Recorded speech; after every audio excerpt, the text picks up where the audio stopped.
We'll call the meeting to order at 6:30. Please join us in standing and saying the pledge. I pledge allegiance to the flag of the United States of America and to the republic for which it stands, one nation, under God, indivisible, with liberty and justice for all. Okay.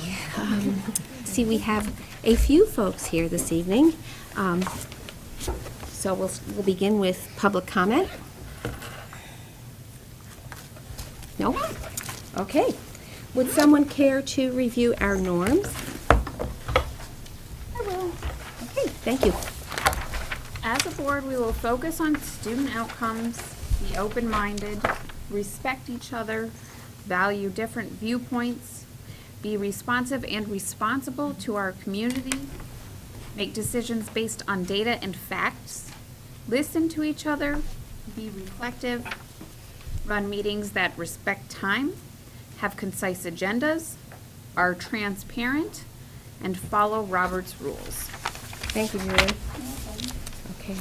Do we have a motion to approve the minutes from our meeting on October 17th? Make a motion. Second. Did you get that? Diane and Scott, yes. Okay. All those in favor? Aye. Motion approved. Okay. Jackie? Yeah, stuck goes in the budget? Yep. Okay. Let's go first. Why don't we look at the detail and then, look at the details that work for you. So if I'm example, if I look at packet page 7. Okay, just need to rework. Yep, packet page 7, there's your expenditures. But that's the big view. So why don't we move into the details, then if you have questions on specific areas, we can take a look at that. I think that will be more informative for you. So and we'll jump back to all this fund balance and tax rate and all of that, but let's first go to packet page 10.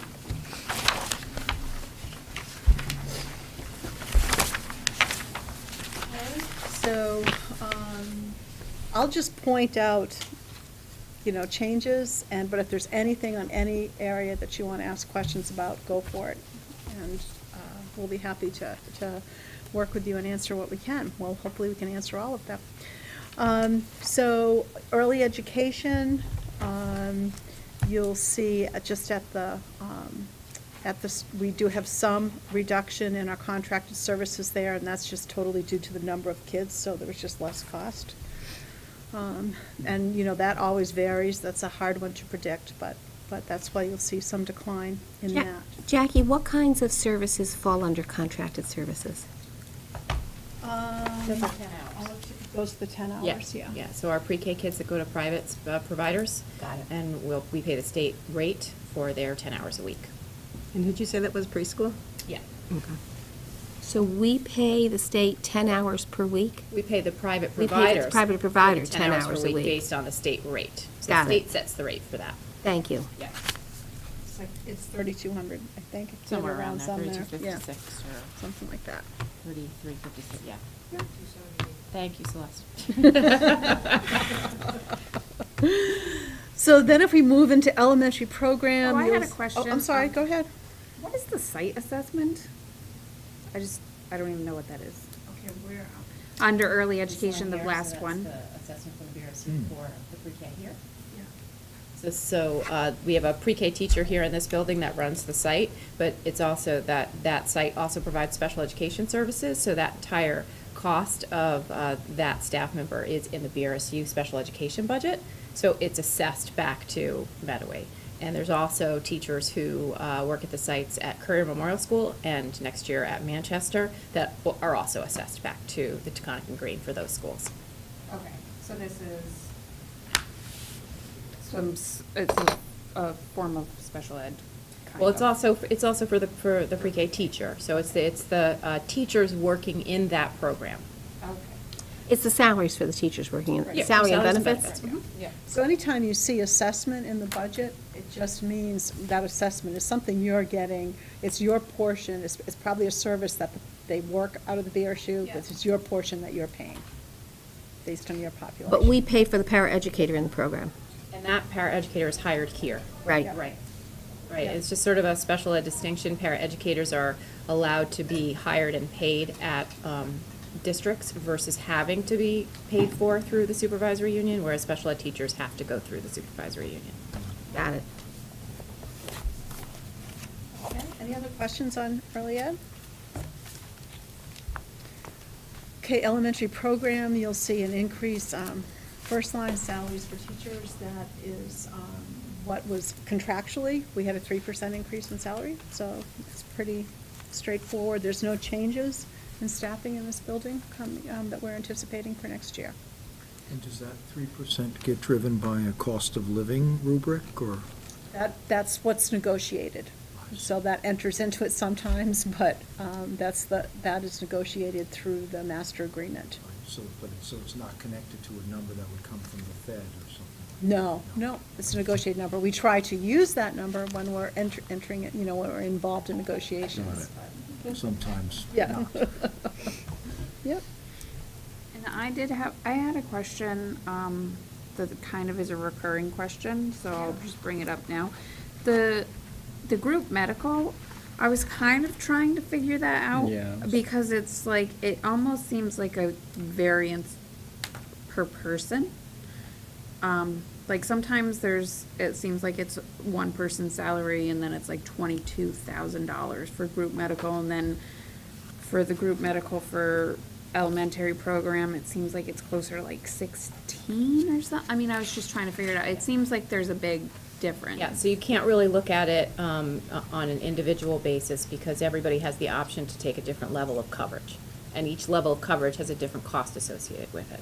Right, so we don't pay like an amount per person for group medical, like they get to choose whatever and we They pay it. choose the plan that they want to be on, and we do pay the same amount for each individual plan, but it's a different amount of money whether you choose a single plan or a two-person plan or a parent-child plan or a family plan. So there's a large distinction between those 4 different levels of the plan. And Right, we but will there's- pay a different amount for each level. So it's not the same amount per person, it's the same amount per level that you might choose. We have 4 plans, and there's 4 levels within each plan. So if you are choosing an individual coverage, regardless of which of our 4 plans you choose, the district will pay the same amount of money for that individual coverage. But we will pay a much larger amount for family coverage. And a Okay. teacher has the choice to do either. And again, that's probably contractual as Yes, well? Yes. correct. Right, Yep. so- So that's why you may see $22,000 in one place, but if you divide this by the number of teachers, it comes out to a lesser number because you may have one person on a family, another person on an individual, another person on a two-person. It seems like a lot. I mean, It's, it's actual, so I'm not gonna. it's a very large percentage of our budget, medical Yeah, insurance, it yeah. really is. I don't think anything, instructional services, so where were we with that? Was that The more- guidance position, yeah, I think I've overestimated that number a little bit. It should, for budget, for FY20, that should come down to around 50,600 and change Yeah, next so draft. that will come down, okay, Yeah. great, yeah. So overall, it's an increase of 3.2% in an elementary program. And are the instructional materials with the teachers get, Brooke, is that? Yes, it's how we, but we have Yeah. supplies for all kids, so it's about equity. So we provide all the kids paper, pencils, folders, binders, colored pencils, and that is instructional materials along with other things as well.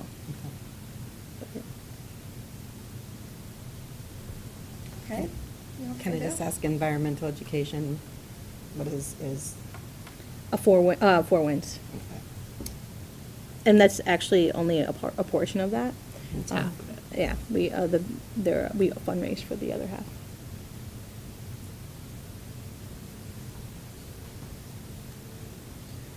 Okay, so now into instructional staff support.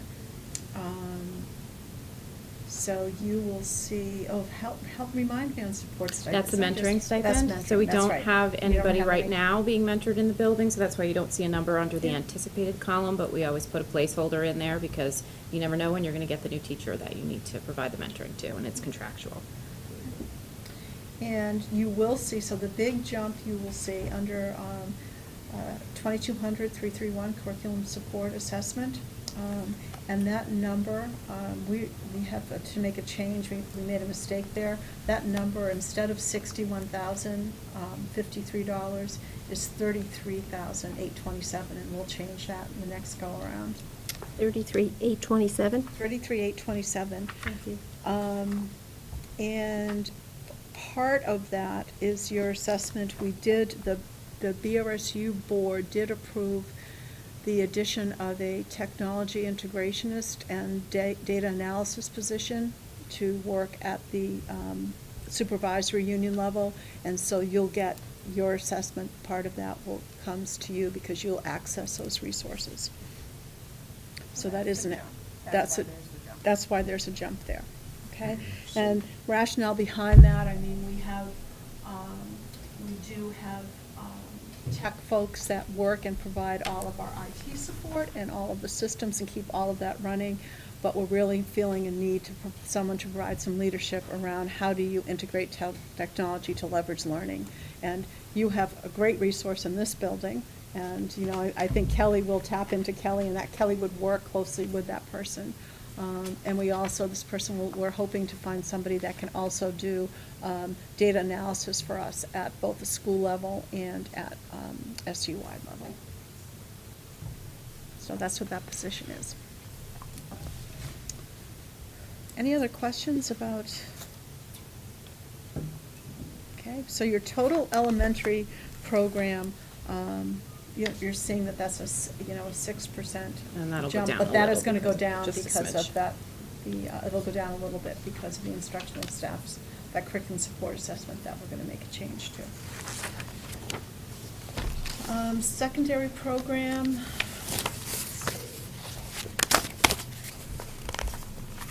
It's really driven, there's not a lot you can do around that, driven by tuition and students and estimating where students would go and what we were going to put down for costs there for this go-around. And Brooke may be able to provide us with more information for the next one, but for the sixth graders, current sixth graders, we just took and said, okay, this percentage of kiddos right now go to Granville, this percentage go to Long Trail, this percentage go to Pulteney. So we just applied those percentages to the current, the current sixth graders and estimated the costs that way, because we're not sure where they'll go at this I'll point. touch base with you before we finalize the last drafts to get whatever feedback you have on Yeah, where do you have know a your sense kids. of that? Or We not? do, because we've met with a lot of parents, and Yeah. we kind of anticipate annoying. Okay. There are some schools that are some children that are undecided, and they're thinking of two different schools. Okay. But I have to say that the guidance counselor coming back the first week in January will actually survey the kids. Great. And that her first Okay. lesson will be focused on that as she thinks about transitioning.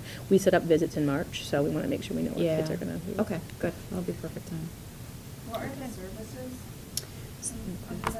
The services are, there are additional services that are provided to kids who are attending schools outside of Mettawee for additional instructional services or speech services or counseling services, those kind of services that, for kids that are on plans, but they're not IEP services. Okay. So.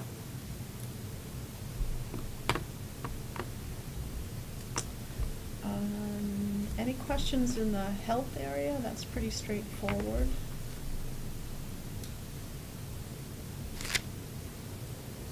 Library media, and I think pretty straightforward. Tech assessment.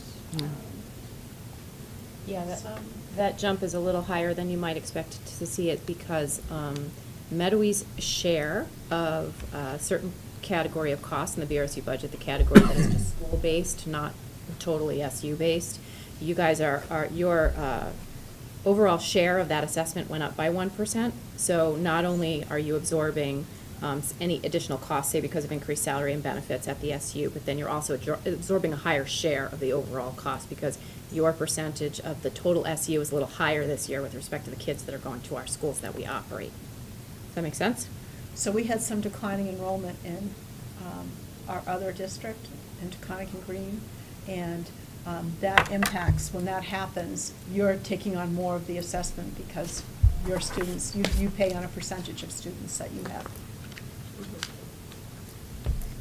And the BRSU budget was approved, both of the budgets were approved last week, so they're online, and you can take a look at those assessments and sort of see how they're out.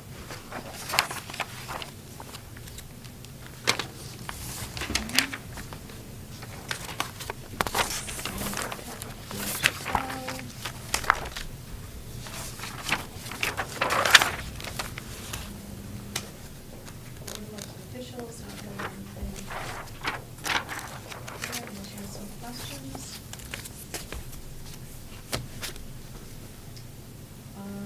Office of Superintendent, that number is also incorrect.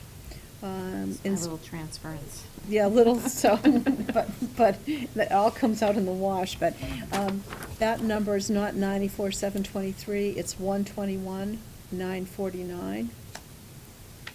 So the variance between that assessment number that we changed earlier and the variance here is the same when you add those two numbers together. I just Say had that again for me? the variance between this assessment number and the assessment number that we had you change earlier for curriculum, okay. it's the same when you It add those works two out, numbers there's just- together. It's yeah. just where I put it in the wrong line item, exactly.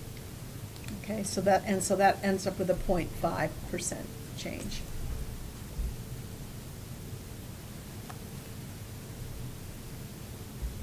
School administration, pretty straightforward.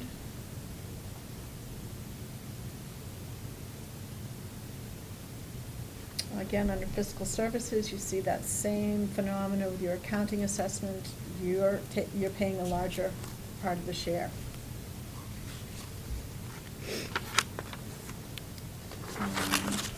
Plant operations. Quick question on the school administration. Your lease, do we lease programs? Is that what that refers to? We lease the copier. We lease the copier. So we have a copier lease that's district-wide with the exception of Floodbrook.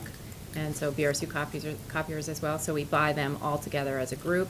We lease them over a few years, and then we turn them in and buy them again. Yeah, once they're no longer usable.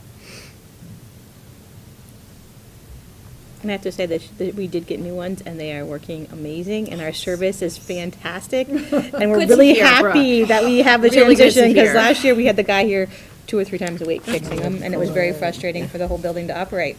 So we are having very good luck with the new copier. We're meeting Very with them good. tomorrow to talk about how it's going, so that's It's going good to very hear. well. Good to hear. The tech person that fixed it lives 4 miles away, and he is here. He'll come into us before other places. It's like, Sure. great. That's convenient for him. That's good.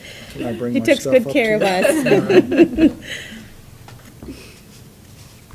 So then on packet page 13, plant operations and transportation. I don't know if there's any questions on any of that. No, but can I bring up the water sitting in the parking lot, just, you know, like, Yes. I mean, that's like a mess out there. Yeah, so we're working on that. So you're gonna find out that our big project moving forward is we're gonna put out to bid. Greg and I are working together on that proposal. He's actually coming tomorrow, and we're gonna walk the grounds together. But that will be part of our redesigning of our parking lot. And we've been talking about this for a while, but last year we had an engineer come in and give us some designs, but it really won't be sufficient, so we're gonna kind of come up with a new idea. But a limited parking is an area of concern. When we had our event last week, we probably had 475, 500 people, and we had just no parking and any place for them. So looking at redesigning the parking lot and just safety, when people are backing out, I'm very Just concerned about. everyday pickup. And then when that water was sitting there. It you limited, like, really 5 or couldn't 6 park- Yeah, you spots, couldn't yeah. park, and it was, you know, you go around and you try to wait for a spot or not, and it's Parking lot is very difficult. Yeah, we're working Okay. on that.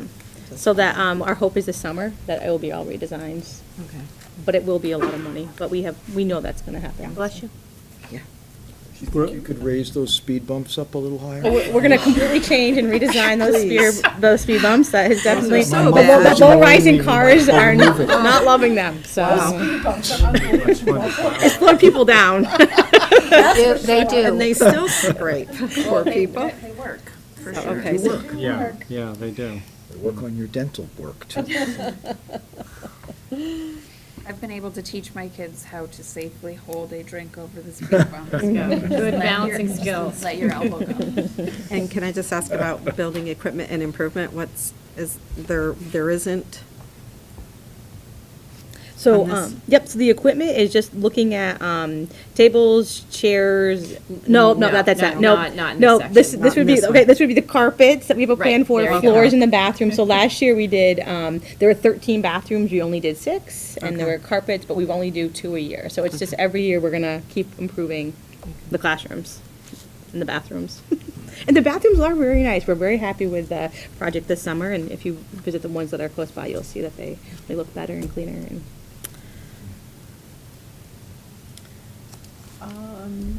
Okay, we good?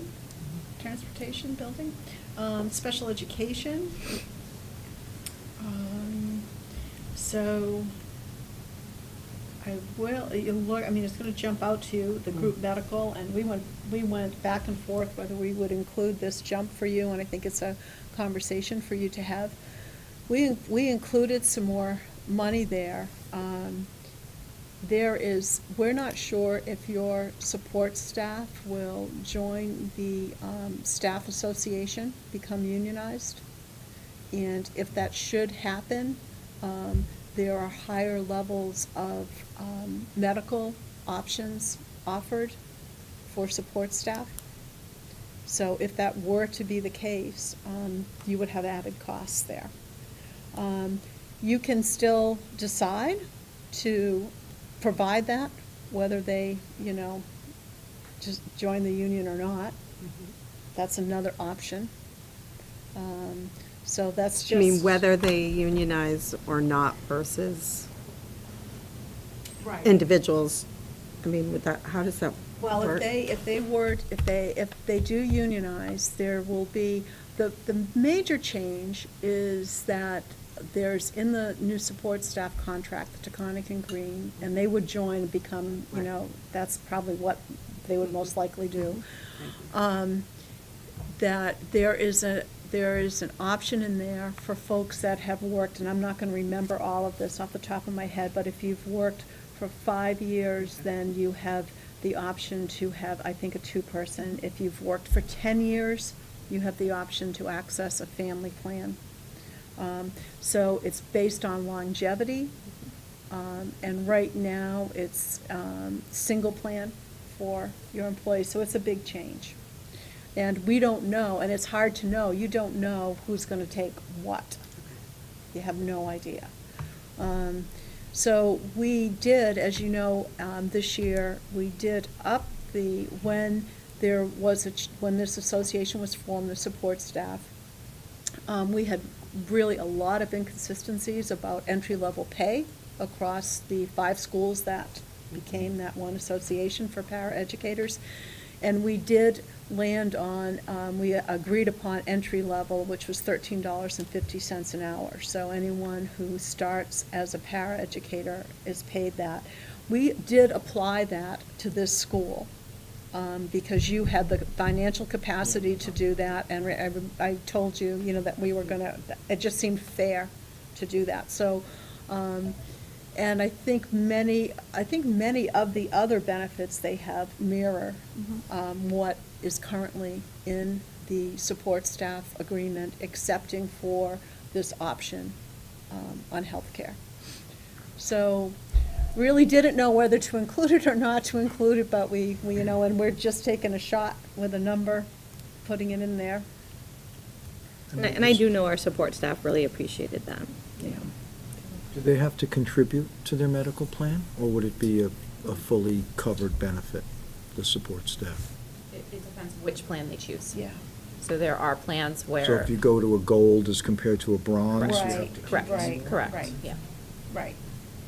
Yeah, there's one, that's the same as it is for the teachers. There's one plan that if they pick, which is the gold, the CDHP, which is an HSA plan, enough money is given to cover that premium, but, you do have out-of-pocket costs because the first, I can't remember.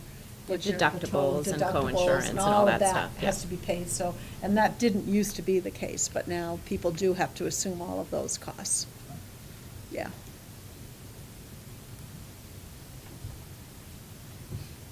So, would you like us to keep that in there? And have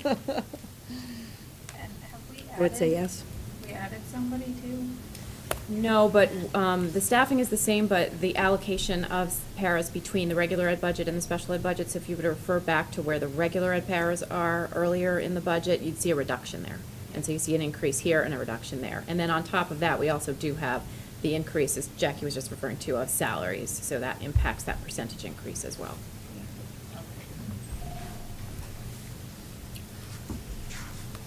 Has there been some precedent set with the other schools in the TNG relative to the paras and their benefits this way? Well, I mean, they have a master agreement now, so they are part of the NEAs. They have a master agreement. So we're the only school that doesn't? You're the only school that does not. What's offered in that master agreement, is it something kind of like this, where the benefits are offered? Yes, the benefits are, what I just described to you, that is the difference in the master agreement, that they do have an option after longevity. They have an option to access, a two-person plan or a family plan after a certain amount of years of service to, uninterrupted service to the district that they work in. So that's really the only significant difference, I think, between, the benefits and the compensation right now that's being offered to the paraprofessionals and support staff in this building. So I don't know, if they will choose. I know I've heard some murmurings about that. I'm not sure if they will choose, and they can make that choice. It's always, if they vote to do that, they can vote to do that, and we would honor that. So, or you can choose to provide that benefit minus that.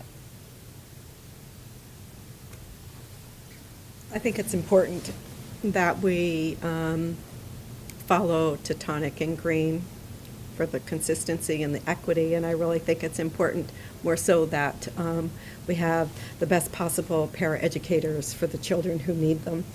And I think that that will become an issue for the people that we want to work with those kids.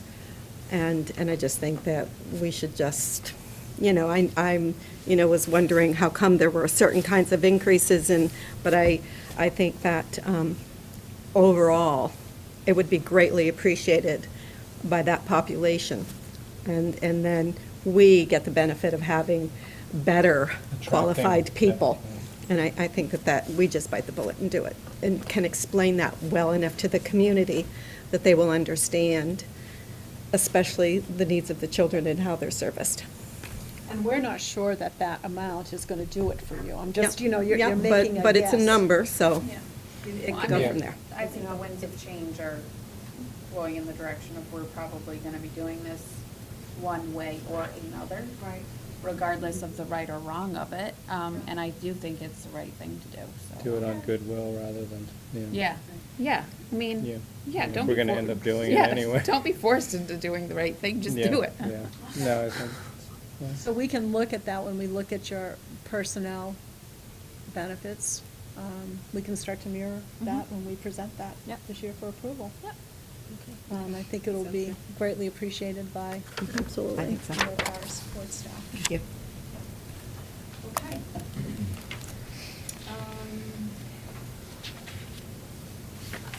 Okay, let's see. Extracurricular, if you go to packet page 14, I'll talk to you a little bit about that, and you do see a jump in that. You don't want to jump in that, but that's why there is a jump in that. So where am I going? Oh, So packet extracurricular. page 14. So, even though you are not part of Taconic and Green, we took a look this year at everybody's, so we had those 5 separate school districts before. We took a look at their budgets, and we were really shedding a light on equity across, trying to create equitable opportunities for our kids across all those schools, and there were vast differences.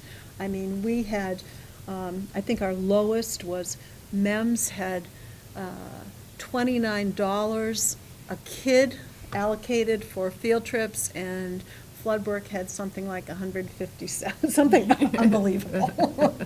So we had huge discrepancies about what was offered.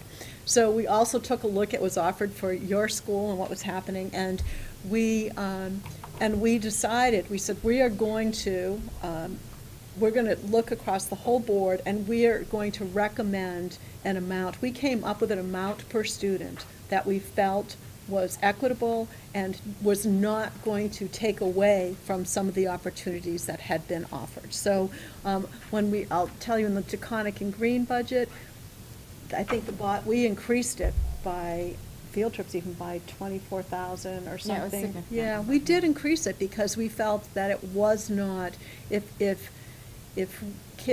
we say that getting out of the school and engaging in field trip opportunities is important to support the education, we do not want to nickel and dime parents and ask them to pay for that. So, and we had a lot of that going on. And so we said, I don't know that you guys do that, but we said we do not want to do that. We do some fundraising for. Right, so we don't charge for any field trips, so kids are going to the Paramount Theater this year, we're going to Fort Ticonderoga, some of the kids went to the Montshire Museum, and all of that we pay fully. And sometimes we will ask the PTO to fund sometimes if we can't afford it. Like Starbase this year for 5th grade was a great experience, but the busing was very expensive, and they went 5 times as part of their opportunity to go there. So this would help a lot of our kids to have maybe more than one field trip a year. So the number you see here really is just based on if you were going to be equitable and supporting students in their extracurricular experiences at the same level that's been approved by Taconic and Green, this is what your number would be. And you're not compelled to do that, but we just felt we were, all of our kids are in the same supervisory union, and I do believe that they should all have access to the same opportunities. And as you were saying, still in the law, like the big 6th grade trip and everything, I mean, that's all fundraising. I mean, that's not, so there is that being done. This is Yes. just- I think the Starbase is a good, I remember Luke went to that last year, and it was incredible what they were doing there. So I think to be offering that on the, with equity as to what the other schools are offering is, I feel it's pretty important to do that. But, We'll work with the principals this spring. We will still have, we just want to kind of develop some procedures. So when is it parent pay? So what type of experiences? And we're thinking overnights, there's some type of contribution made by the family, or there's some fundraising. But then, of course, you always want to have available funds for that kid that can't. You don't want to deny anybody access to that opportunity. So that's where that number comes from. So we took some liberty in arriving at that, but we had a lot of we talked to all of the principals. We had them tell us about their opportunities that they had for kids, and we felt that was, going to support them at a level that seemed fair, and we didn't want to reduce opportunity. And if there's independent fundraising that happens, does that offset the tax impact? No. Because it's already. No, this is what you're committing and saying, we are going to, and maybe you won't, maybe we use this year and you're not going to expend at that, it'll inform you for next year. We didn't need to expend that. But I think for you, a lot is the transportation too, because you don't have a bus. And so. Like a field trip, just really local, like our 6th graders went to a few libraries for the fall, and it was like $150, $200 just for an afternoon. So when we're talking about going to the Montshire Museum, and it's a whole day trip, we like to have one of our trips is to go to the Echo or to go to Shelburne, and that's like a $300 trip. So we want to be able to allow that to happen, along with also just providing people to come here. A lot of schools are able to offer people to come in and do different assemblies, and usually I do one a year, and it's expensive. It's $800 or $1,000 sometimes for an organization to come in. So that limits us when other schools are doing a variety of them every year. So it just allows us to have some flexibility in bringing people in. So that field trip budget is to bring people in for programs also? Student activities, the line item underneath. Oh, okay. Okay.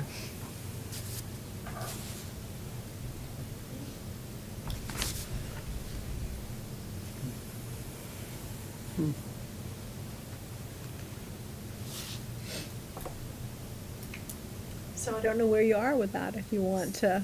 So the field trip, It is a big jump for you.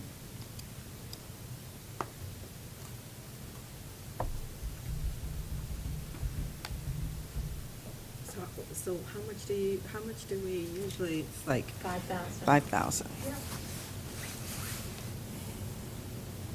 So are you thinking that it's going to be more equitable throughout more of the grades, and you'll be able to find things for, you know, the younger children to also do? I mean, because, you know, Montclair is more for the younger kids, or different plays.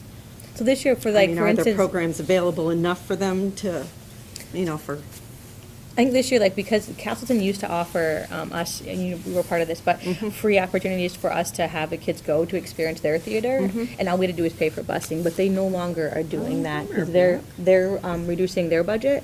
So this year, in order to have that experience, we're going to the Paramount, which is gonna be great, but it's Okay. $8 a ticket per kid. Okay. And we need several buses, because we're taking groups of kids.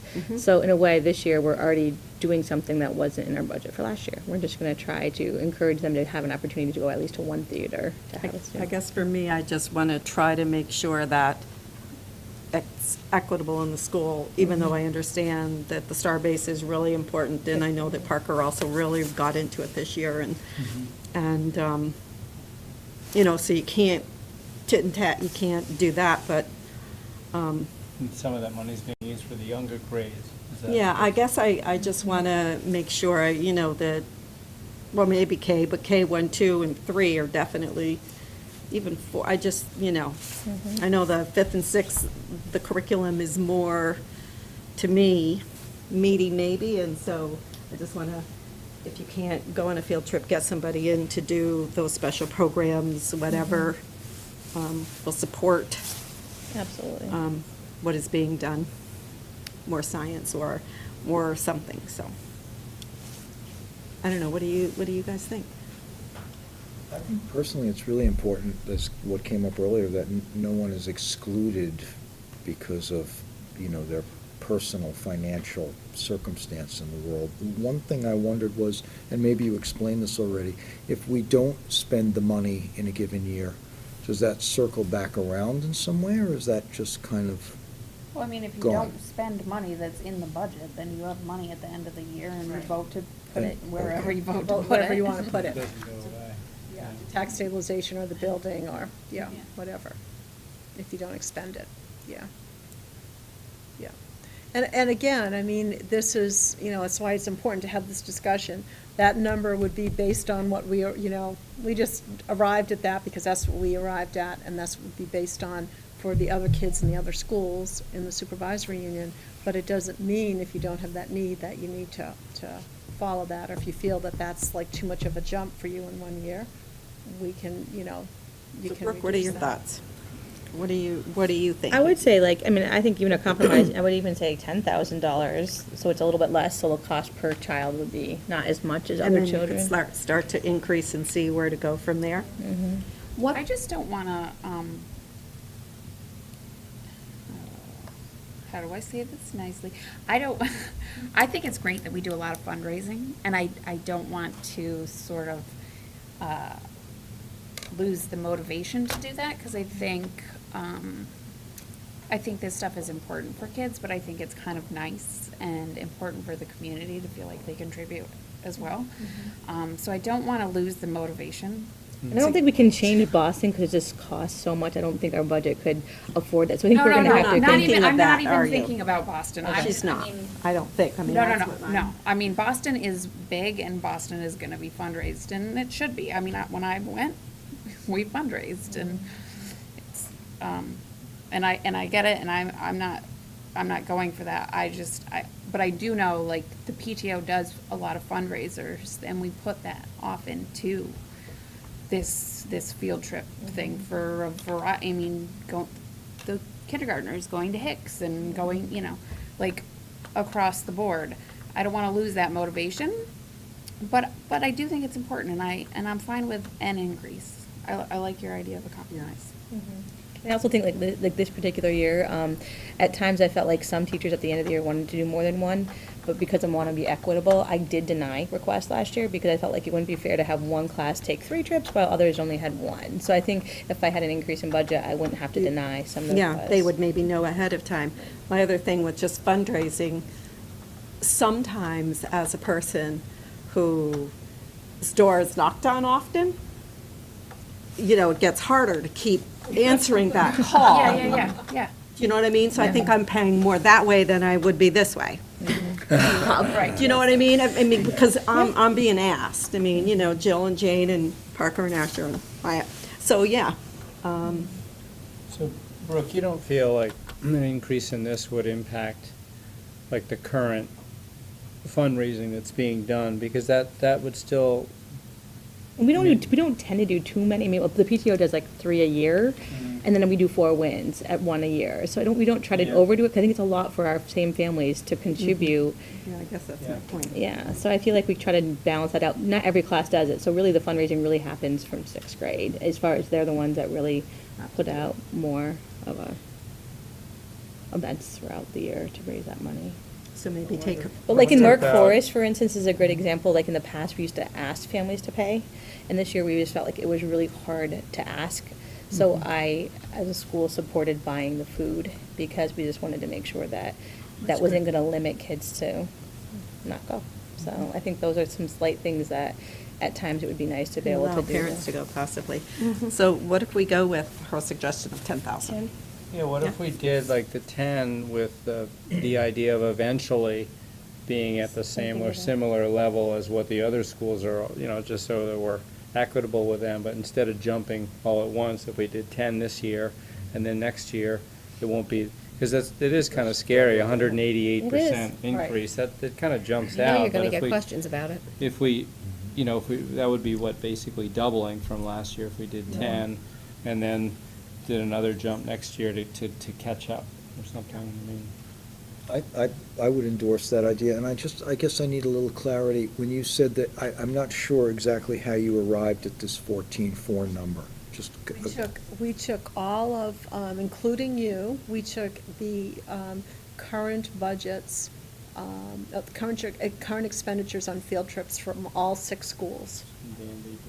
All of them, and we just put that all together and we divided it by the number of students, and we came at a student amount, which I think was about $100 Somewhere a around kid. there. What is that, a little over $100 a 100? kid. Yeah, so I think For the year. Pre-K right now, what are you at, around? 196. Yeah, and so this is This is about 100, this is yeah. 19.5, so it's about $100 a kid. Yeah. 189. Yeah. Okay. So you need a motion or anything on that? No. No, the This is 10,000? not, Okay. School meals, anything on questions on school meals?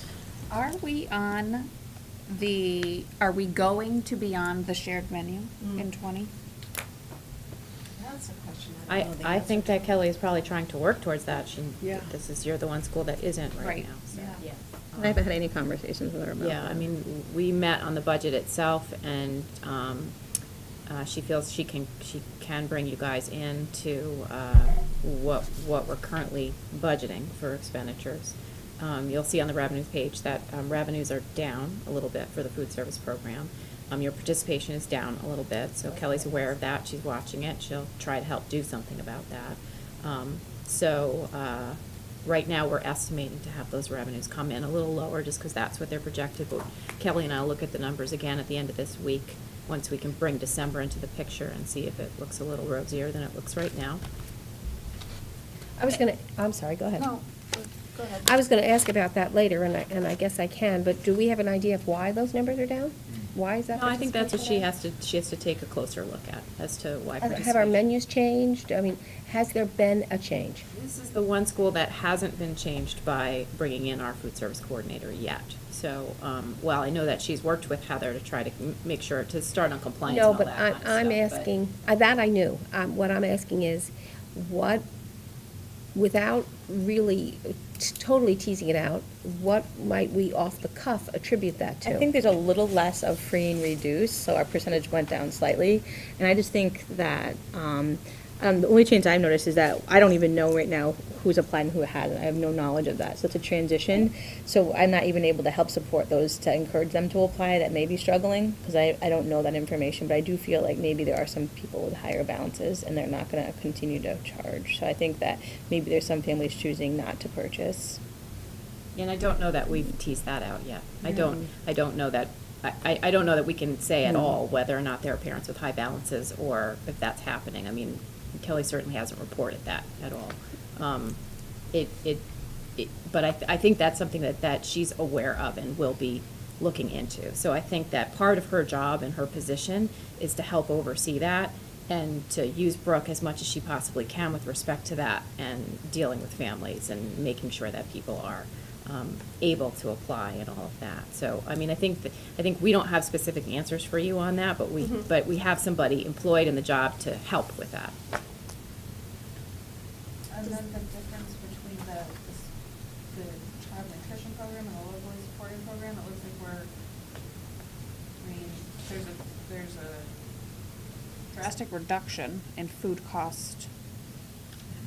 Right, so the way that, And the there's way an that works increase is in that the child nutrition, the portion of the expenditures of the total food service budget, that portion that goes to the child nutrition program is the portion that's supported by the federal funds. The other portion is the portion that's supported by the local funds. Right. So if our federal funds go down, then the amount we can expend against those revenues goes down. And the budget stays the same, so it just moves into the local program. So we have had a decrease in federal funds for Correct, food. correct. Well, Yay. it's a decrease in not just federal funds, but also Let's not feed our kids. the local funds as well. It's a decrease of revenues because of that decrease in participation, basically. Yeah.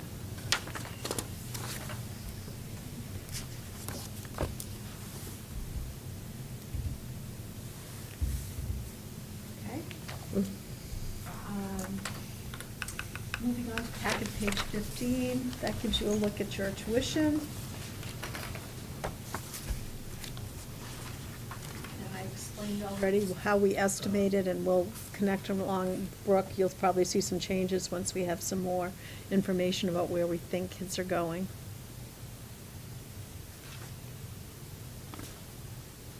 And you have a slight increase of, 5 students we're anticipating at the secondary level over this current year.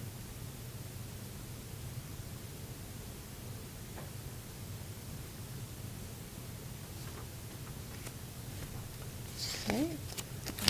Have the private schools adjusted their tuition rates relative to the overall state average? Is that what's happened? So Long Trail did state they're gonna take the state average, so yes, Oh, you mean for anybody, they'll take the state average? for our kids. For They'll take the Rupert. state average for a Paulette and Rupert student, but not for somebody who comes from another town. I'm not sure about that, but he just said that he's gonna continue, he did it this year as well, but they're just charging the state average.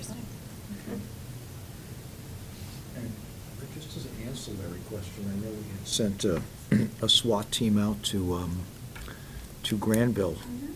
Did we ever get any kind of answer on those questions that we had? We are not. They are understanding that, they understand that this board is not willing to sign a contract with them because you don't really have a sense of where that number's coming from. So we've just left it that, they get that, and so we will treat them, it's my expectation, we just treat them like anybody else. They announce their tuition, and that's what you pay, and there won't be a contract involved. So, I guess there's not really much negotiating that can happen in that respect. Well, at this point for this year's budget, right, but I think moving forward that we need to draw a line. And I think, Well, I mean, I don't know, you don't with anybody else. That's what I was, how would you even do no, that? no, I don't mean to do a contract. No, I mean draw a line as far as the tuition they're charging us, that it's calculated the same way that Salem's is. we don't negotiate tuition with anyone else, I think is what Jack That's what I'm saying, is you Yeah. don't negotiate tuition with anybody else. Yeah. I mean, it's different, I think, now that it's not a designated school, I mean, you're not, you don't negotiate with anyone. Long Trail. Yeah. Yeah. Mm-hmm. You pay the state average and.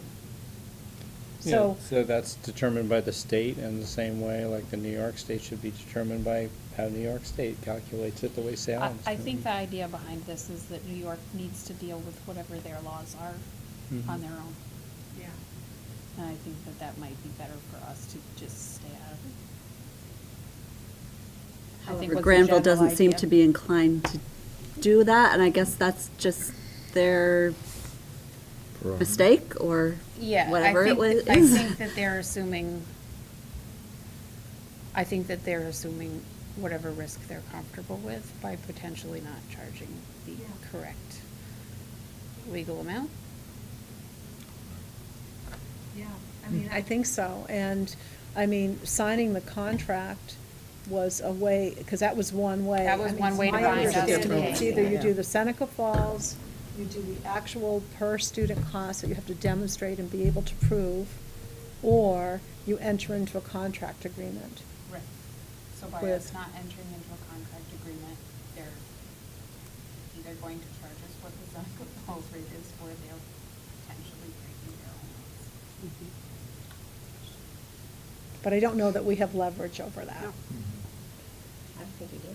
Huh? I don't see how we do, or where we have leverage. I mean, you think you've investigated it thoroughly, you have found out this is what we can and can't do, I mean.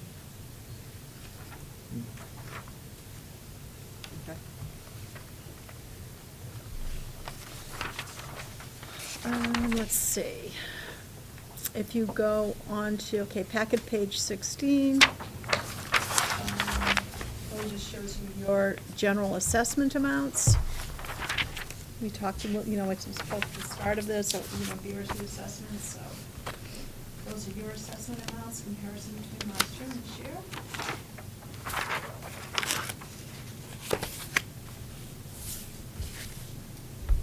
In the curriculum support, we talked about this was because we're assuming a greater percentage.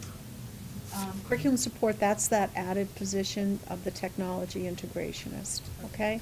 Yep. But that's 61's coming down. Yeah, right? that's gonna That's come the- down. goes down to That's 33 gonna come and then down. before it goes up Yeah, to that's gonna go 121, down to yeah. 33, yep. But your end number, your total That total general number is budget the same. assessment is gonna remain the same. And special education, just really looking at that revenue detail. A little more anticipated revenue for you this year. And then. What does BRSU extraordinary mean? I don't, at the So top there- of the special ed thing? There's, in the funding formula for special education, if we spend over a certain amount of money on an individual student, we get a higher percentage rate. So wherever we have students in the SU where that happens and they're receiving paraeducator services, those paraeducator services get billed back to the BRSU, so we can include it in the entire cost for that student when we bill the state. So that's what that is. And would that also include things like transportation services? It those would for students? that student. Everything that student receives that's in their IEP goes into that total number. And since para-service happen to be done locally, they have to be billed back to the SU.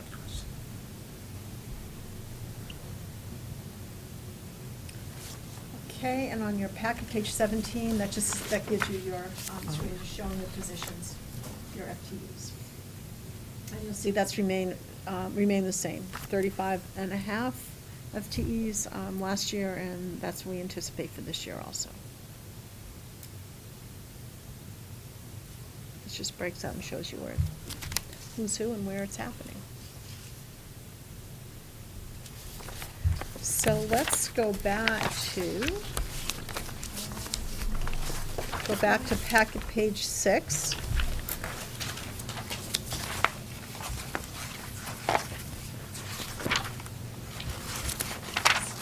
So this kind of puts it all together and gets it to the place where everybody's most interested is what does it mean for the tax rate? So there are a few numbers we don't have yet. We do not yet have the finalized equalized pupil number. We need to get that from the state, and that should be, what do we think? Sometime in January. Sometime in So this is January. my best estimate today, Yeah. and it will So what change line in the is next that? draft. I'm sorry, Diane? Oh, I was just wondering what line I was looking at, because I'm. Oh, on D. D. D. Okay, yep, sorry. And then the property yield, that's what's been announced, but then again, that needs legislative approval, and that can change into the spring, but that's what That's the number we've been given to work with. Is that usually pretty reliable? No. It used to be.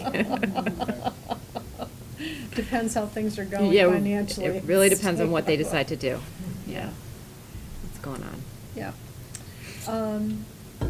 So you're looking at an equalized tax rate this year of $1.42. Right now, that's our estimate, and remember, there's still some moving pieces there. And then we. Adjusted. Yeah. Because of the .06. Right. Yeah. And then it takes you down to what that means, you know, at the different towns, what that means for Paulet and what that means for Rupert. Again, common level of appraisal numbers, we don't have those yet, so that could impact what the final tax rate will be for those two towns. And we just have here the numbers that were from last year. And when do you have that? Next week, probably. Yeah. Now, I know Rupert has been doing the reappraisal. Has Paul been as well? They did. They did. Yeah, they did. They did that Just already. did. Yeah. And from last year, the tax rate at this 142, I don't remember, was it 126 in Rupert? I can't remember. The actual tax rate in FY19 for Rupert was 1148, so that's O, line O.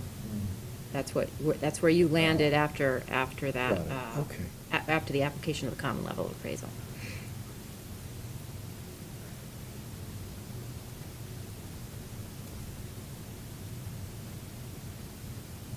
So, you know, there's still a lot of unknowns, but that's where, you know,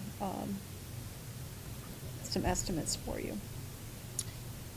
And then, remember that this is before we apply any tax stabilization funds. So there's Yeah. a sizable tax stabilization fund, and you guys can take a look at where do you think the comfort level is for a tax rate? What are you comfortable presenting? And what do you think you'd like to see a stable tax rate look like over time? We wouldn't want to use a whole chunk of money from the tax stabilization just to keep the tax rate really artificially low for a short amount of time. You want to try to use that money over time to have some stability to the tax rate. It's what we used to do in Paulet and Rupert. Exactly what we used to do with those funds was keep that tax rate as level as possible. So just because it's a little early, we haven't applied any of those funds yet, but we can talk about that at the next meeting. It really is going to be your comfort level is, you know, what that jump in that tax rate. And you are, and I think what's going to be the challenge for these communities, I mean, I think about the average tax rate last year across the state was $1.60. And you've been so low for such a long time that it's hard, and it's been largely due to the cost of your secondary education, you know? So that's shifting for you, and this is going to shift, and we knew that when we were, you know, going through this whole process. So, you know, it'll be for you to think about, like, what is, you know, how much do you want to see that climb on an annual basis, and what do you want to use tax stabilization, you know, how much of it do you want to use? And when does the incentives end, the year in 21? 2022. 22. We're in year 2 right now. Yeah, right. Yeah, it 4 goes years. down to Yeah. cents and 4. Yeah. Yep. Yeah, it seems with all the incentives there, we probably would want to, At least at this point. yeah, save the tax stabilization money for when the incentive isn't there. Right. I mean, Yeah, it's really going to be, and when we get the CLA too, and we know Yeah. what that is, and, you know, a little more finalized here. Yeah, we we can- don't have enough And you'll- information. Right. I know, So yeah. you'll have more in January. January, and you'll have to make that decision then, you know, 'cause we'll come ready to make because that's when you want to do your warning too. We'll come ready to make those changes, and we can do all of that, right? So, Jackie, remind us of the timeline. I know we meet January 2nd, Yeah. but we're not adopting a budget on the 2nd. Hopefully we can, yeah, that's the goal. That's the goal, is to do that. And we'll have a regular January meeting as well, or, I mean, You don't, but I was going to, that was we had to do that earlier. Right. That's not normal, but I was going to ask you, because I have been communicating with Val, and she'd like to, and I told her that you'd like to have that first meeting with her, and she can do the 16th or the 23rd. So we could schedule a meeting. Al's for the s- policy person, right? Is that Yes, who that is? so we could schedule a meeting for the 16th or the 23rd. 16th is a Wednesday. They're both That's the third Wednesdays. Wednesday, or the fourth, It's the third or the fourth Wednesday. right? No, the third, the second or the. The second we're meeting on. Second, I know, but I'm talking about which Wednesday of them. Right. First Wednesday, so Yeah. that's the third. Yeah, And the fourth. 16th or the 23rd. So I wonder do you, if the meeting on the second, if they want to put that later. Spread it out. Well, what's- Give us 3 weeks. yeah. 3 weeks of distance. But Well, they're since very we're having different two meetings that things. month, Yeah. yeah. Yeah. Or we could do both, just to see each other. Yeah, why not? February, when are you gonna have? Yeah, when is it? You know, Right. pop up and you'll be seeing each other soon Yeah, anyway, yeah. so it's Yeah, hug, yeah. hug, no matter what. And we have a time. meeting There you scheduled go. for February 6th, I think. Is it 6? I looked at It's really shifting over to be the first. earlier today, because I had something else come up in February.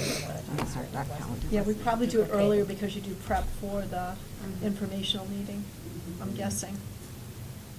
Because then you meet the end of February for So informational I'd say meeting. the 16th, but whatever. Before the vote. Yeah, that's a 3-day weekend, right Yeah. before the 23rd. I don't know if that makes any difference. So do you want me to send, do you want us to send scheduling out, or do you know right now that 23rd will work? We could make a decision now, don't you think? What do you think? Doesn't matter to me. I don't care. I don't think I have a preference. I don't think, my phone's in my car, so Oh. I may have something going on at night, both of those nights, or definitely on the 23rd, I think, but. Okay, so why don't we send it, we'll just send out a Yeah. a Okay. scheduling thing, and so we'll know if that works for folks, okay? And she also had some other options on Thursdays, as long as it wasn't the 31st, so I'll put all those Okay. dates down, and we'll see what works for people, okay? So that, any other questions about the budget? Want to think about? You Good job so far. Okay. So if you have any questions that surface, just give us a call, and we're happy to answer them. The next item, just annual report, not a lot to do on that, just want to, remind you how that works. We will work on our end, we will work with Bob, and we will put together some information, FAQs, depending on, after we've landed on that budget, we get to work and put together the highlights of that budget, FAQs, all of that stuff, and so that it will go into your annual report. And then we'll need a letter from you. And then Brooke does something and I do something.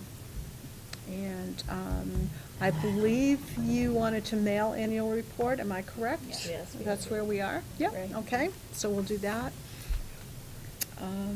And that's all, I just wanted to check in with you on that, and I think Celeste has been in touch already. Yes, she has. probably. Yep. About that. Location of January meeting, I put this on here because I just had some concerns about holding the meeting in Rupert if we were going to, from a technology perspective, if we were going to need to make adjustments to the budget and then print out new warning, that can be a challenge. And also, this, I know you're interested in me, and Brooke spoke to me about, we're going to be putting out information about proficiency-based learning to all of our schools, having forums, and I wanted to have a chance to share with the boards what will be shared with the public around that. And so that will require me having some access to technology to do that. So, I don't know what we want to do. I mean, then maybe we switch the February meeting to host that in Rupert instead. We could do the next two in Rupert, the one in January and the one in February or It's something. the next two. Or I whatever. just think, we missed a Rupert meeting in November. Yeah, Mhm. yeah. I don't think a whole lot of people are coming to meetings anyway. So it's more about, goodwill and making the effort on our Right, part. right. I think having access to the equipment that you might need It's important. makes total sense to be here, personally. And then we can do the other meeting? The February, I think it would be important, Val might need access to Yes, stuff too, yeah, so yeah. we should do Yeah, Val so here, but February. February 1, the regular February scheduled, I don't know where that is, but if it's not in Rupert, we'll make sure it is there. Do we need motions for these, changing anything, or? Oh, no, we're okay, I think you're okay. and we'll- So the second is gonna be here then? Is that- Second will be here. Well, our February, We'll be here. and then February 6th, we want to do in Rupert then? Sure, let's do that. Okay.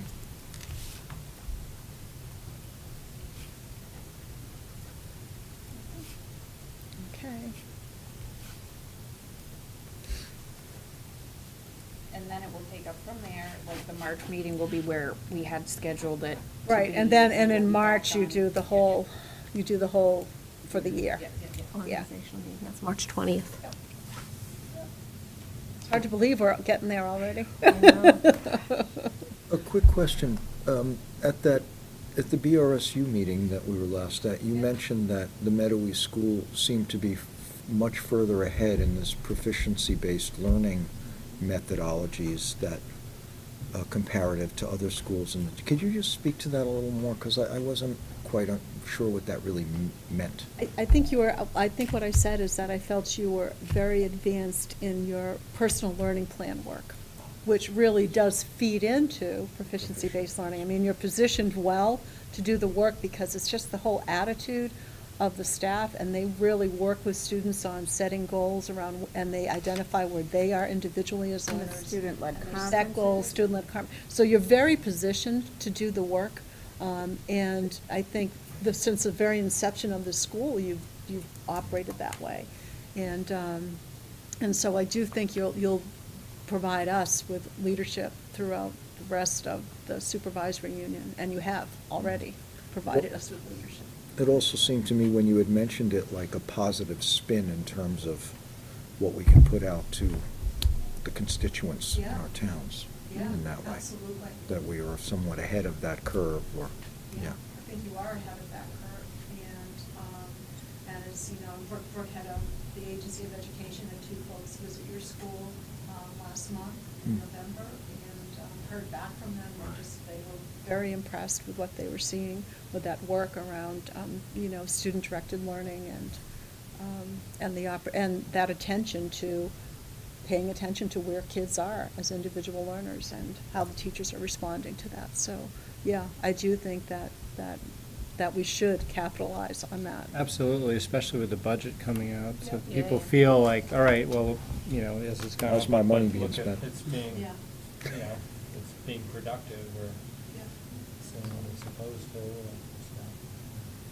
One thing I'm really proud of is that we're really trying our best with communication, so Bob and I work together, but putting out a lot of positive PR, like every month, we've been in local papers and just putting it on our Facebook page, but great things are happening all the time. And last week, I'm sure some of you heard, but we had an amazing attendance on our all-school play, day performance and evening performance, and just so many people in the community I've seen since last week have just talked about how much they enjoyed it, and it was great to see all the talent on our stage, and so hearing that, and then today we had our 6th grade businesses, and Rachel Mark from the Tarrant Institute came today and had someone videotape, so I'm sure we're going to be featured in some kind of website soon enough about just students having self-direction and collaboration and critical thinking and all the things that we want our kids to learn as transferable skills were all in play today when they were working in the last month of just organizing their businesses and advertising and marketing their businesses. So it's been a lot of great things do happen every day, so it's good to put it out there. Yeah, I mean, I think you have, and I've told you this a million times, I'm not trying to butter you up, but I mean, it's an exceptional school, and I visit a lot of schools, and it's definitely is a community school. It lives up to its name. And I think we should, you're right, we should keep promoting that all the time. Jane, do you feel like more information is like a newsletter going to Rupert, and do you feel? You know what, I'm sorry, go ahead. Well, I'm just wondering how you're feeling about, the inclusion of Rupert and how you're feeling about that. I can't say that I've heard from anybody that, anything from anybody. I honestly can't say that. I don't think it's going to be a quick change. No. I think it's going to be something that, it's baby steps, and it's going to be over time. I do know that the Mettawee Messenger is in the store and at the Library Historical Society. And I know that they're being picked up because I'm in there once a week and I can see that sometimes there's only one left. Oh, good. That's good, That's because I've been wonderful. delivering them, and I kind of wonder, You're is not anybody throwing getting them in the them? trash. No, I know they're being No, picked up. that's good, that's good. That's you know, I don't think we're going to change 20 years of feeling No. and 20 years of, you know, practice or in a year. I think that, you know, Yeah. one would hope that maybe 5 years from now, Mhm. there'd be a different feeling. Mhm. I think we're positive headed in the things. right direction. Yeah, a few positive things I'm noticing. In our luncheon for our Thanksgiving feast, there were some more Rupert residents here, which was Okay. great. And we had a luncheon last spring, and there was a lot of people that joined us for that. And it was an opportunity for them to have, I had kids presenting them in different ways, and they really appreciated that. So just finding ways that we can incorporate them as much as we can.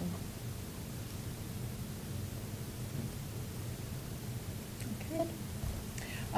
And I'm not going to go through my superintendent's report. It's all in black and white there for you. If you have any questions, I would be happy to take any questions.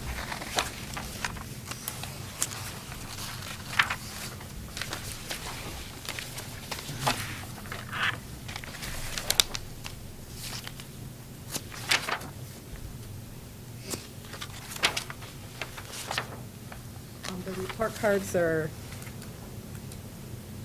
these are new ones this year. Yep. Are they going to be it? No, they're I didn't not think it. so. Okay. Oh, I no just way, wanted to Diane, make we sure. wouldn't want Because that. I didn't love them. Yeah. So Yeah. you know. Yeah, okay. yeah, it's our first iteration of that. We'll continue to add, like this year, only one of the transferable skills will be reported out on, which is self-direction, but we will increase that as we move in over the next couple of years. And we'll start to add more on the proficiencies, more detail Okay. on the proficiencies. So teachers are working with all of those right now Mhm. and getting comfortable with that, but we And didn't they're want. conveying that to Right. parents. Right, right. And we just didn't want them, though, to feel that pressure of having to have that reporting out until they were comfortable with working with those proficiencies. And they didn't get the proficiencies until like October. Yeah. So we couldn't have them report in December on them, but Yeah. our goal is to get there. And it will be, right now, we have very detailed, like whole page comments about all the details. And our hope is over time, the report card will have very clear evidence of each, not just saying numbers and operations, but very specific details under math, science, So that's going to be literacy. something you're going to inform parents about. So the community I- forums that are going to be. Did taking- anybody, you guys see any of the report cards? Because I saw them just as a Yeah. grandmother. Mhm. You did. Yeah. So they're very similar. The only change that we've had from last year, this year, instead of using a 1, 2, 3, 4, Mhm. we used beginning, develop, and proficient, but the titles look the same.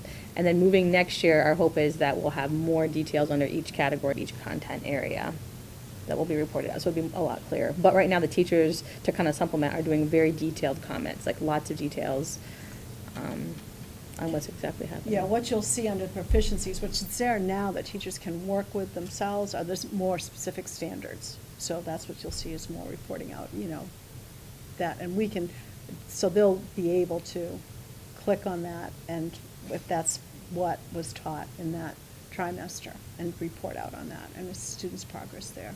So that would detail, will get more and more detailed as we work through the next 2 years on it. I think it will be more understandable too when the whole board sees your presentation that Yeah. Michael and I and Diane were Yeah. able to see at the SU board meeting. Yeah. Because Yeah. it helps you understand it when you see the whole Right, picture. Right, right. I think it's also going to be really important, and I would assume that some of this is already happening, just to kind of, I don't know, disseminate this information to the public, because it's kind of radical in its way. What do you mean? You don't have grades? What is this? You know, so my sense is just that the more we can sort of extend that into the community, the less sort of weird or threatening, or I don't even know how to characterize it, it might be. So We're going to begin that work. So we have 3 community forums scheduled, January being our first. So once you see the presentation from Jackie in the beginning of the month, I'm putting it out there for people within our community to come listen to me present. But our hope is to just kind of discuss that and have that community engagement all spring so that when the parents are receiving the report card next December, they're going to be well informed by that. So our hope is to continue to. I would hope also that people who aren't parents of school kids would also be able to have some access to what what it means and how it's an improvement.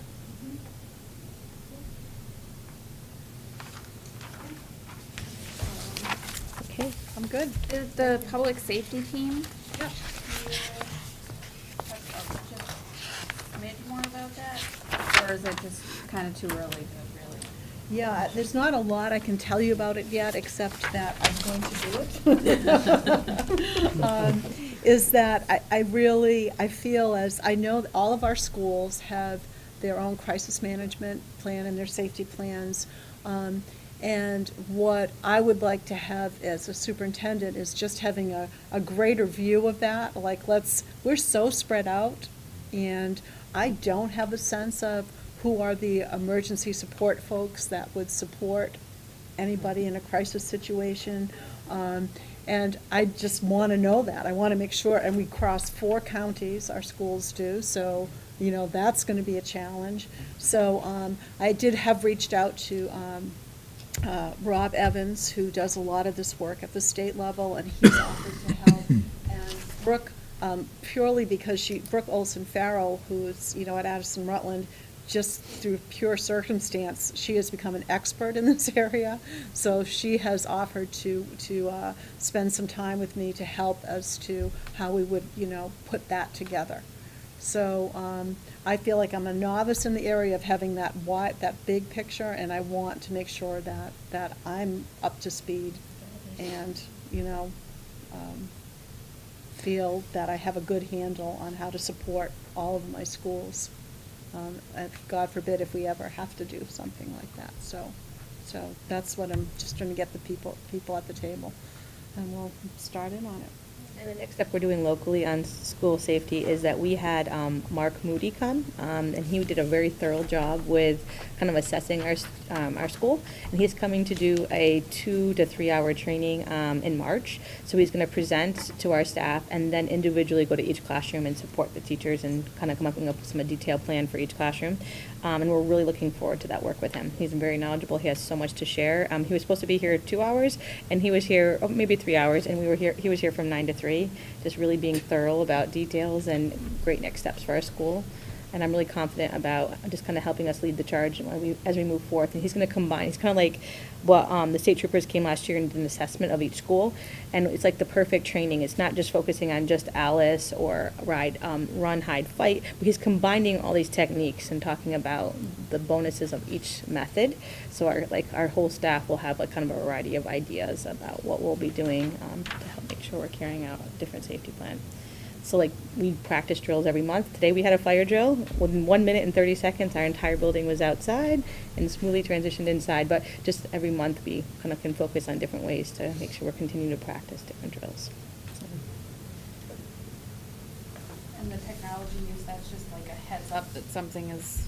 It's a heads up that we're going to have conversations about it, and it has, every school, all of our 6 schools have different practices about the use of technology and student access to technology, whether that's to let them take it home or how that works. So everybody's in a different place. And I'm not saying that everybody has to end up in the same place, but I do want to have the conversation with everyone and see how they're using it. And we're seeing, with some of our older kids, having technology and having them take it home over the weekend becomes really problematic. Sometimes the principal is spending all the next Monday and Tuesday dealing with issues that have surfaced from kids communicating over technology.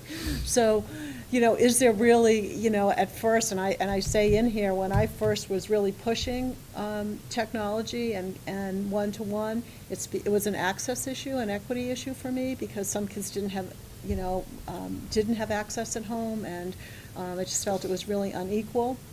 some kids were bringing their own computers to school, and so they had an advantage. So, but that was 10 years ago, and it's time now to really look at, we're learning a lot more about brain development. We're learning, we're learning a lot more about the impact socially from too much tech time, and I think it's time to have a conversation about it. Did you read the New York Times article Yeah. about that? I mean, Yeah. that was And there was an fascinating. interesting PBS report a few nights ago on schools that are doing this kind of, it was kind of amazing to watch, but sort of like a Go Wild program or something. I forget what it was called exactly, but where they're really trying to emphasize more physical activity time, like recesses again, and bringing things in, because there's so much of this happening. They're trying to counter some of that. And there was a couple of schools, I think they were in California, where they literally sort of opened the school up in the morning, and kids were like streaking down the hallways, and looked like total mayhem. Frankly, I wanted to be there. But again, in an effort to sort of counteract some of the negative impact of the isolation of that the technology can bring. Really interesting. Yeah, I mean, I think we just have to be aware. It's not going away. It's definitely a tool we need in our schools for learning, but let's be really intentional about that, And so I just think it's time to have a conversation about it.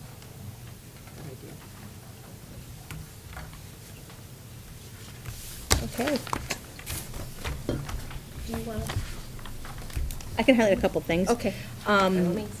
Yeah, the teaching and learning, I just want to let you know that I did accomplish the Vermont School Leadership Program, and I'm really excited about graduating from the program. It was an 18-month commitment, and a lot of you knew in the very beginning it was a commitment of leaving the school to do that, but it was very valuable. I'm glad I had the opportunity to do that. Elizabeth Warnicki, Jen Leach, Patty Lee, and I forgot Allison Zilstra are all currently taking a class, Math for Struggling Learners, and it was part of the summer, and they're continuing that work, and it's been very valuable for them.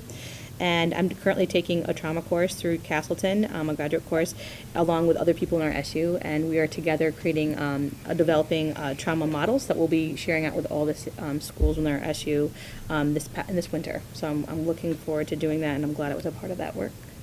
And then I just wanted to mention on the back that our security cameras, since our last board meeting, we have finally put the interior cameras in, and there are currently 4 cameras in interior. Good. That's it. All righty. Board updates. Anyone? So I did go to the VSBA retreat. God, so when was that? November? October. Yeah. And I did type up some notes that I was going to kind of update my typed up notes, because I typed them up as I write them, which means that you probably won't understand anything. But I read back through them today, and I think they're all right, so I may email them to you, and then you can distribute them out. There were 4 basic, talk sort of things that I participated in. 2 of them were workshops. One was with Val Gardner, and I thought that was really great. I probably have the most extensive notes on that, and I think they actually kind of make sense, so I will get those to you. The other was about post-secondary education. That, I think I got potentially less out of that, but there were some really cool, kind of neat bullet points. And I think it is, we don't operate a high school, so it maybe pertains a little bit less to us, but I still think it's something for us to think about, because we are laying a foundation for kids to get, their education from the ground up. But the most, I think, interesting things were the speaker, Caroline Hill. Was it Caroline Hill? She was phenomenal. I mean, I was crying. Jackie was crying. I was like, everybody at our table. She was really, really good. And What were you crying about? What was the well, topic? she spoke about her experience as a principal and having a student that fell through the cracks and was killed. And Wow. it was very powerful But I think one of the most interesting things that she said was this idea of like interdependence versus independence, and teaching kids the value of coming together more than getting ahead. And I thought that was, it was really great. And then there was a student-led forum. Oh, Yeah, that was I mean, fun. I'm gonna cry just thinking about it. These kids were amazing, really phenomenal. There was, there were two different student groups. One was for, people of color, and then the other was an LGBTQ group. And, I mean, man, what kids go through is just, What age were these kids? they're high school kids. But they, I mean, some of the most amazing, I mean, there was one boy who spoke really beautifully about teaching American failures versus American triumphs. I mean, God, we don't do, and like, in Black History Month, you learn about Martin Luther King, period. And it was really, really, really touching. And they are so smart, and it really gives you hope. And that was in conjunction with the movie. Yeah, and the movie was, I was crying through that as well. Sounds like a cathartic weekend. I did. I had to have a nice little walk after. But it was really great, and so I will get you those notes. But I mean, Yeah. if anyone has the opportunity to go in again next year, I recommend it. It gives you hope for if kids were running our country. If kids ran, yes, if That's the kids interesting. ran. And the actually, our world. whole board could see the video. It's, I think it's available soon. Awesome. Yeah, it's called I Am From Here. It's, was developed or commissioned by the Vermont NEA, and a task force that.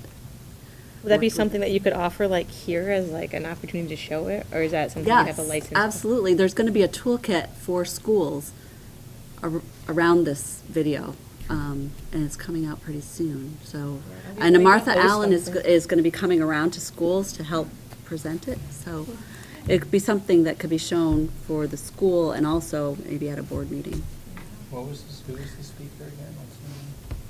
Well, the speaker Julie was talking about was Caroline Hill, but the movie is called I Am From Here, and it has a lot of different Vermont educators Okay. in it. Yeah, and students, a lot of students in it as well.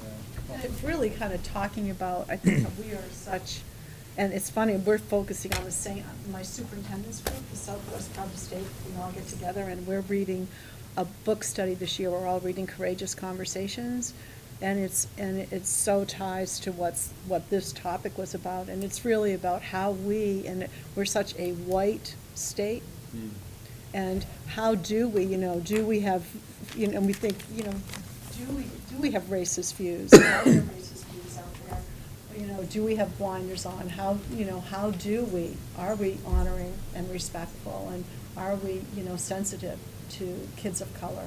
And it just really, it's causing, this book that I'm reading is causing me to challenge a lot of my, I'm like, oh, no, I'm not. But then I read this, I'm like, oh, maybe I do have biases, and so it's just really, it's thought-provoking in that way. And we live in such a white state that I think we really have a responsibility to expose our kids to these conversations.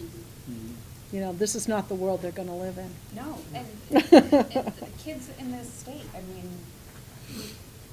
leave the walls of your school where you're the white kid in a sea of white kids, and you go to any other state, and it's like, I mean, and then part of, I mean, you can't entirely fault children for not understanding and not seeing it. They just don't know it. It's hard. I mean, I remember I took my daughter to some fair or something, and we went into this little stand, and there was a very dark-skinned black woman, and she's like, "What's wrong with her skin?" Like, Yeah, well. you want the floor to open up and just, but they just don't, kids have no exposure. yeah. And it's important, I think, for, at even a kindergarten level, for us to have at least, I mean, we can't do anything about who lives here, right? But books in our library that are written by and about other people, you know, it's really important to get that started at a very young age. And another thing that Caroline Hill said was, like, schools are the first place outside of a family where kids learn about other people. Mm.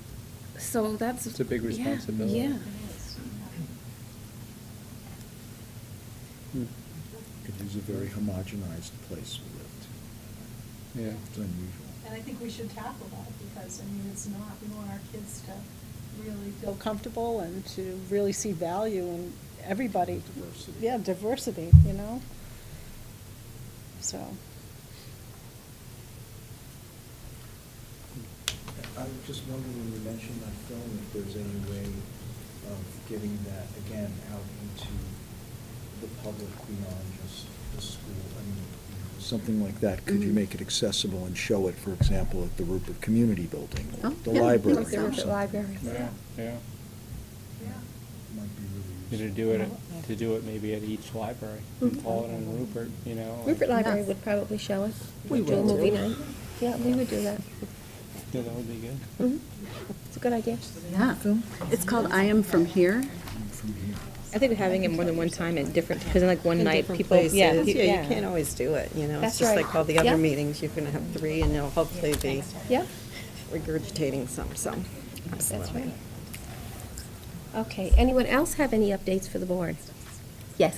I just wanted to, I can't remember has what year terms, but just remind board members, if you have a 1-year term, to make sure that if you want to run again, you get your petition and start getting your signatures. And When is the deadline? I don't know the exact date, but it's usually around the end of January. I was gonna say But it's not the very always- end. It's like yeah. usually around the 24th of January or 26th, something. right like that. around there, yeah. People Yeah. know, do you know who's up? I am. And I think it will might be run- you, I Scott. will be I'm in a resigning. debate about, do I want to run again, or do I want to run away? Yeah, you know, We have I such a good working I board guess you right and I now. should Yeah, probably I talk agree. about that. Because now I don't think I'm gonna move till June or July. Okay. So do I stay on and then resign at that point? Or would it be better for all concerned if I resigned? How would the replacement mechanism function? The replacement would work, what happens is then the board can select somebody to fill her seat until the Next following election, March. right. So, yeah, you'd appoint someone, the board would appoint someone until the following March. Yeah. Would we ask the community, is Right. anybody interested, and then Yeah. they would, like we Yeah. did for Yeah. all those other kinds Yeah. of things that, okay. Yeah. So, yeah, you need to think about that probably and talk. Yeah. Well, I will, I would, I'd like to see you stay. Yeah, me too. That would be my view, not to, I honestly really Just- thought that I would I would be lucky if I made it until March, but you know how house renovations go, so. Now I'm hoping by July 1, in that neighborhood. So then I'll stay. Yeah, I'll stay. yeah. That's I great. would like that. Yeah. Just Okay. with the I think we'd all like that. continuous year and then go from there. Okay. Any other updates? Okay. Does anyone care to reflect on our warrants? Do we have to read them again? I think we did I a don't good think job. we need to read them again. Yeah, I think we did a good job, I too. think, yeah.